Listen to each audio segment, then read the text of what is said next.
शांति पाठ यजुर्वेद के 36वें अध्याय का 17वां श्लोक जो है उसे शांति पाठ कहा जाता है। इसमें शांति की कामना ईश्वर से की गई है। ऐसा हमने देखा कि प्रवचन आदि के लिए गए या कक्षाओं में हमने देखा, सभी को शांति पाठ याद है, अधिकतर लोगों को याद है, परंतु जब उसका अर्थ पूछा तो एक या दो लाइन का अर्थ बोलकर शांत हो गए। बोले शांति की कामना की गई है जी, बात खत्म। ये परिस्थिति ऐसी है जो कभी भी हमें विश्वगुरु नहीं बनने देगी। भारत को विश्वगुरु बनना है। हमारे यहाँ एक एक बालक को, एक एक युवक युवती को, एक एक जो वृद्ध और वृद्धा हैं, उन सभी को वेद मंत्र अर्थ सहित आने चाहिए। कम मंत्र आते हों चलेगा, लेकिन जितने मंत्र याद हैं उनका अर्थ पूरा पता होना चाहिए। पूरे जीवन में 2 मंत्र याद करो, कोई परेशानी नहीं है, लेकिन उन 2 मंत्रों को अच्छे से शब्द तोड़ तोड़ के उसका अर्थ समझ के याद करो, जीवन धन्य हो जाएगा स्वतः।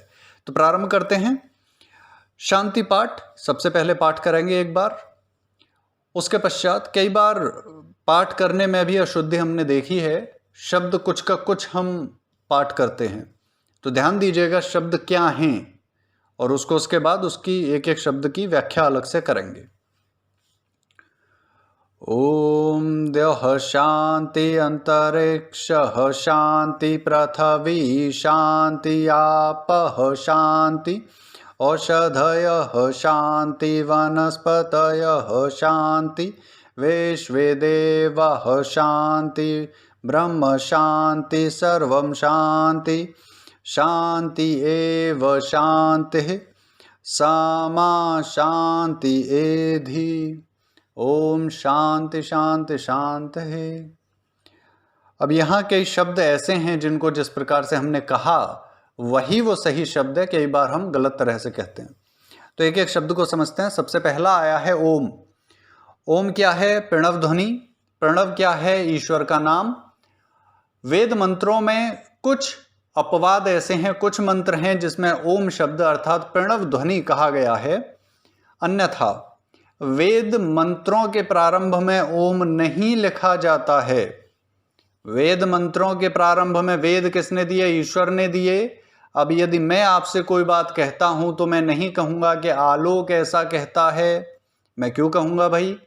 तो यहां पर क्या है, ईश्वर स्वयं कह रहे हैं मंत्रों को, तो उन्होंने ओम शब्द बार बार, प्रणव ध्वनि बार बार नहीं कहा है। परंतु विद्वानों में ऐसी परंपरा प्रारंभ हो गई कि प्रत्येक वेद मंत्र, क्योंकि वेद मंत्र देने वाला ईश्वर है, तो प्रत्येक वेद मंत्र के प्रारंभ में ईश्वर का नाम लेना चाहिए। उसको याद करके, उसका स्मरण करके हम मंत्रगान प्रारंभ करें, मंत्र का अध्ययन प्रारंभ करें। तो ओम क्यों आया है ये आप समझ चुके हैं। आगे आता है द्यौः शांतिः। अब ये शांति क्या है? सबसे पहले तो ये समझ लेते हैं पूर्व, क्योंकि बार बार ये शांति वर्ड आ रहा है। अब भैया क्या है ये शांति? क्या शब्द है ये शम धातु से बना है, जिसका अर्थ है शांत होना, चुप होना। और बल्कि सही से कहा जाए तो देखिए, शांत जो व्यक्ति होता है, कोई व्यक्ति कुंठा में है, कुछ होते हैं कुंठित व्यक्ति, कुंठित उनका स्वभाव होता है, अंग्रेजी में इंट्रोवर्ट कहते हैं उनको, फ्रस्ट्रेटेड एंड इंट्रोवर्ट। कुंठा लिए हुए बैठा है व्यक्ति, मन में बहुत क्रोध है, मन में ग्लानि है, लेकिन चुप है, कहता कुछ नहीं।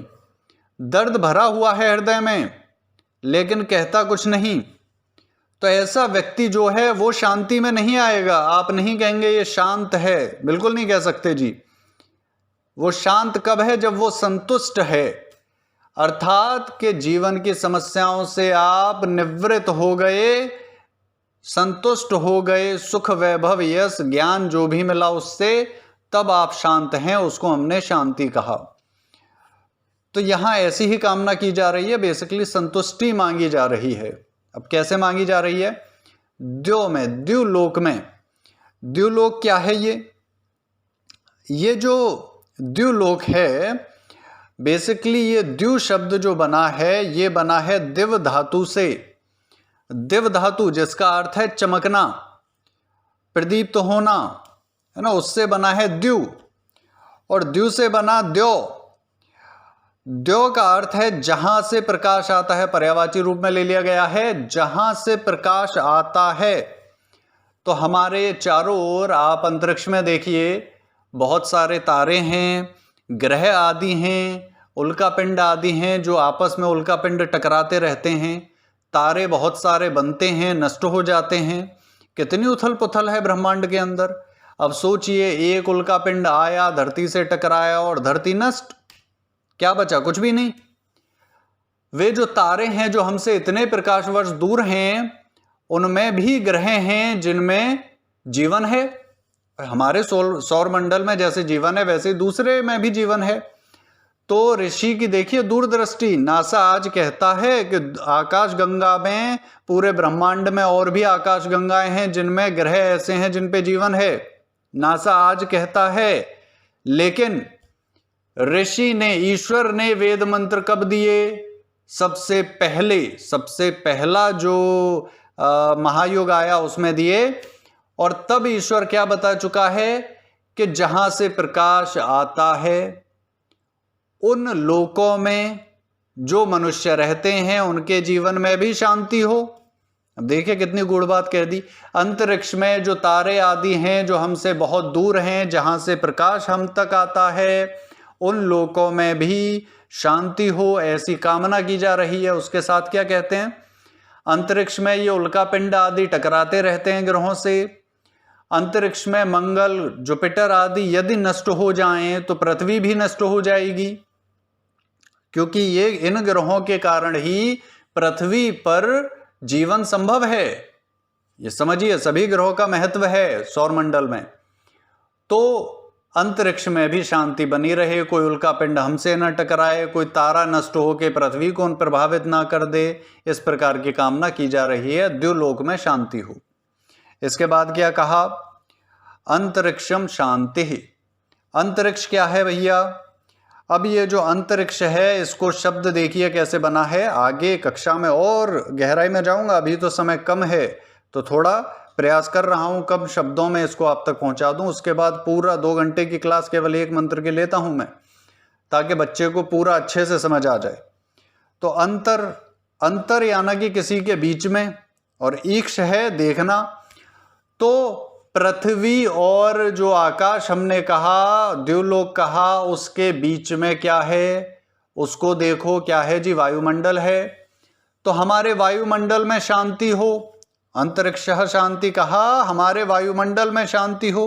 क्यों शांति आवश्यक है? सोचिए, ओजोन की मात्रा वायुमंडल में कम हो गई, क्या होगा? जीवन नष्ट हो जाएगा पृथ्वी से।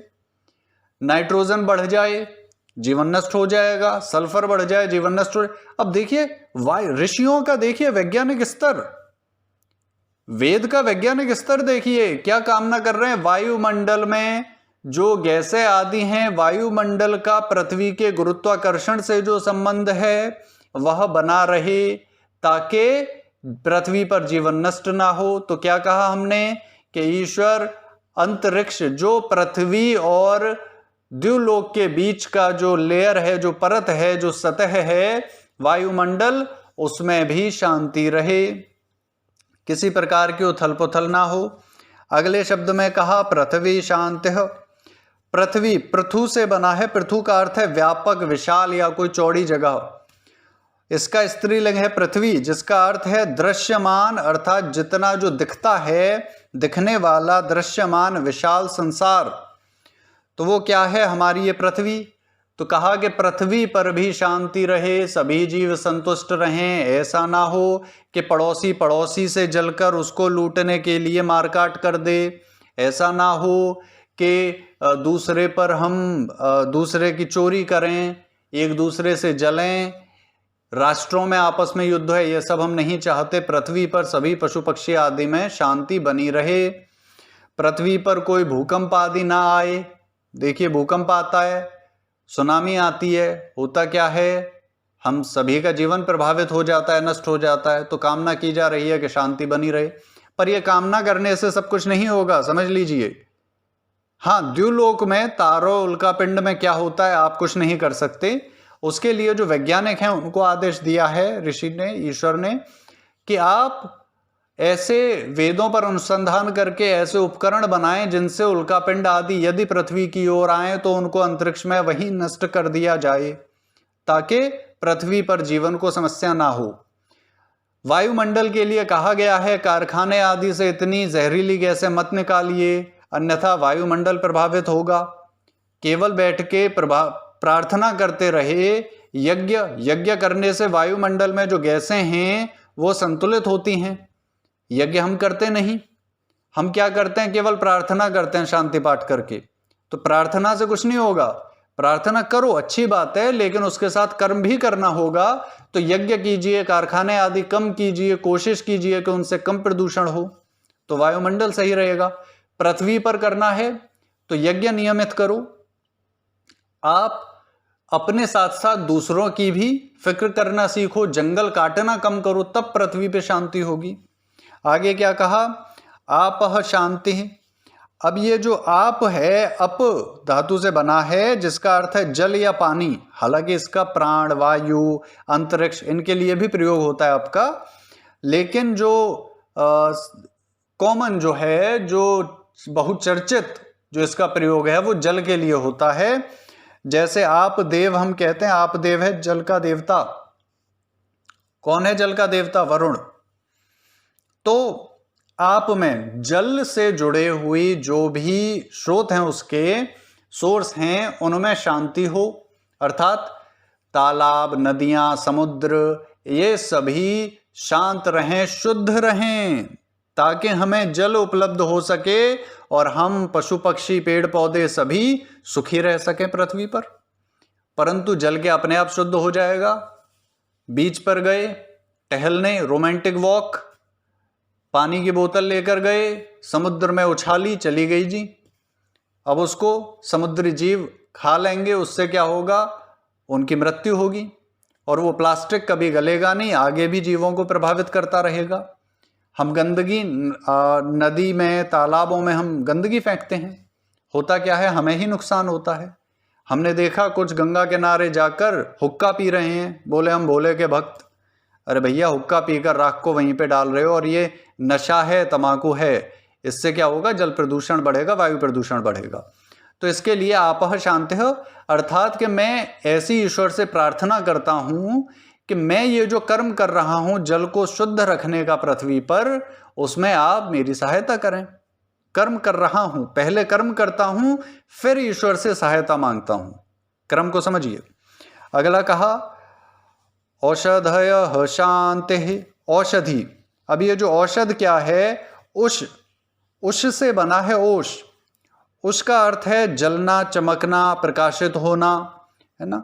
ओष का अर्थ है वही आ गया कि जो दहन, जलन या दीप्त होना, और धि का अर्थ है धारण करना। तो इसका अर्थ क्या आ गया, जिसमें प्रकाश या चमक समाविष्ट है, ऐसी होती है औषधि। तो ये औषधि क्या है, औषधि का अर्थ है कि ऐसे पदार्थ, ऐसी वनस्पतियां आदि जिन्हें यदि रोगी को दी जाए तो रोगी के चेहरे पे और शरीर पे कांति आ जाती है, चमक आ जाती है। तो उसके लिए कहा कि ये जो वनस्पति आदि हैं, इनमें प्रकाश बना रहे और हमें उससे लाभ मिले। अब आजकल होता क्या है, औषधियाँ जितनी भी उगाई जाती हैं खेतों में, बड़ी बड़ी कंपनी उनको खरीद कर विदेशों में भेज देती हैं, और भारतीयों के हाथ क्या रह जाता है, कुछ नहीं रहता जी, ठंडन गोपाल रह जाते हैं। हम जो थर्ड ग्रेड, जो बेकार स्तर की, निम्न स्तर की औषधियाँ हैं, जिनमें उतनी शक्ति नहीं है कि हमें स्वस्थ कर सकें, हम उनको खाते रहते हैं। ये कंपनी उन्हीं को देती रहती है हमें। सारे बाबा जी, सारे प्रोडक्ट वही हैं, थर्ड ग्रेड, निम्न स्तर के, क्योंकि उच्च स्तर की तो महंगे रेट पे विदेश में भेज दी गई। तो हमें क्या मिला, कुछ नहीं। तो क्या होगा, हम अस्वस्थ होंगे। इसके लिए आवश्यक क्या है, सरकार कदम उठाए और नियम देश में बनाए कि जो उच्च स्तर की औषधियां हैं वे भारत में रखी जाएंगी, बाकी औषधियां विदेश आप भेज सकते हैं। या उसका रेशियो बना दें कि 70% भारत में रहेंगी, केवल 30% आप बाहर भेज सकते हैं विदेशों में। तो इस प्रकार के नियम होना आवश्यक है ना, जिससे कि स्थितियां बेहतर हों। तो औषधि जो हैं उनकी शांति की कामना की गई है। अब इसके बाद कहा वनस्पतयः शांति। वनस्पति क्या है? वनस्पतयः, वन जो है, वन या वनस का अर्थ होता है जंगल। हालांकि जो प्राचीनतर भाषा है उसमें केवल एक पौधे के लिए प्रयोग किया गया है, सोम पौधे के लिए। सोम होता है वनस का पति, वन का स्वामी, जंगल का स्वामी। सोम नामक पौधे को माना गया है जंगल का स्वामी, तो उसके लिए प्रयोग होता है। हालांकि इसका सही जो इसमें यहाँ जो अर्थ प्रयोग होगा वो है वनस्पति का अर्थ हो जाएगा कि जिस पर फूल आए बिना ही फल आ जाए। जनरली होता क्या है, फूल आता है तब फल आता है। अब ये जो फूल आकर फल आए वो तो है वृक्ष। वृक्ष पे क्या होता है, फूल आकर फल आता है, लेकिन बिना फूल आए सीधा फल आ जाए उसको कहते हैं वनस्पति। समझ गए? जैसे बड़ हो गया, पीपल हो गया, गूलर हो गया, कटहल हो गया, ये सभी। तो इन वनस्पतियों के शुद्ध रहने के, इनकी जो गुणवत्ता है, क्वालिटी है, अच्छी बनी रहे, हमें लाभदायक हो, है ना, इस प्रकार से कामना ईश्वर से की गई है। अगला क्या कहा, विश्व देवाः शांतिः। विश्व में देव, तो देव कौन है? जिनमें अच्छे गुण हैं। गुण जिसमें हैं वो देवता है। पर क्या केवल गुण होने से देवता हो जाएगा? देव का अर्थ होता है देने वाला। तो कोई व्यक्ति जो बहुत धनी है और धन का दान भी करता है सुपात्र को, जिसको आवश्यकता है, गुरुकुलों में दान करता है, ऐसे जो गरीब हैं, वृद्ध हैं, उनकी सहायता करता है, गरीब बच्चों को शिक्षा उपलब्ध कराता है, ऐसा जो धनाढ्य है वो देव हुआ। ऐसा गुरु, ऐसा ज्ञानी विद्वान जो अपने ज्ञान को दूसरों से बांटता है वो देवता हुआ, है ना। तो बांटना आवश्यक है। तो देने वाला जो गुणी है और उस गुण को समाज के साथ बांटता है वो देवता है। तो ऐसे जो देव हैं वो संतुष्ट रहें। अब सोचिए, एक ब्राह्मण है, उसे दक्षिणा मिली नहीं, मुफ्त में ज्ञान दिए जा रहा है, होगा क्या? अंत में एक समय आएगा जिसमें वो कहेगा कि अब मेरे बीवी बच्चे, मेरे परिवार का पालन पोषण असंभव हो चुका है, तो अब मैं ऐसा करता हूँ, ये ज्ञान बांटना छोड़ के नौकरी करने चला जाता हूँ। तो धीरे धीरे क्या होगा, ज्ञान मिलना बंद हो जाएगा। कोई धनी है, धन का दान कर रहा है, लेकिन उस पर धन आ नहीं पा रहा, तो भी क्या होगा, समस्या। तो उसके लिए कहा कि वो संतुष्ट रहें ताकि पूरा समाज उनकी कृपा से संतुष्ट रह सके। अगला कहा ब्रह्म शांति। अब ब्रह्म जो है ब्रह धातु से बना है, जिसका अर्थ है मोटा या सघन या बड़ा, है ना, पुष्ट सबल, है ना, वृद्धि होना भी इसका एक अर्थ है। तो इससे अनेक शब्द बनते हैं, उसे आगे चर्चा करेंगे उस पर। परंतु जो बेसिक है हम परमात्मा के लिए कह रहे हैं, और बेसिक हम कहते हैं कि जो सबका प्रजापति है वह ईश्वर हम पर कृपा करे। साधारण उसमें जो हम कहेंगे वो इस प्रकार से आ जाएंगे। और इसका दूसरा अर्थ होता है ईश्वर की वाणी अर्थात वेद। तो ब्रह्म जो कहा है ये वेद वाणी के लिए भी कहा है। तो वेद वाणी भी, उसमें भी शांति हो अर्थात शुद्धता बनी रहे, और हम मनुष्य उसका अर्थ समझ के संतुष्ट होते रहें। तो ऋषि ऐसी भी कामना करते हैं कि वेद मंत्रों में अशुद्धि ना आ जाए, वहां भी शांति स्थापित हो।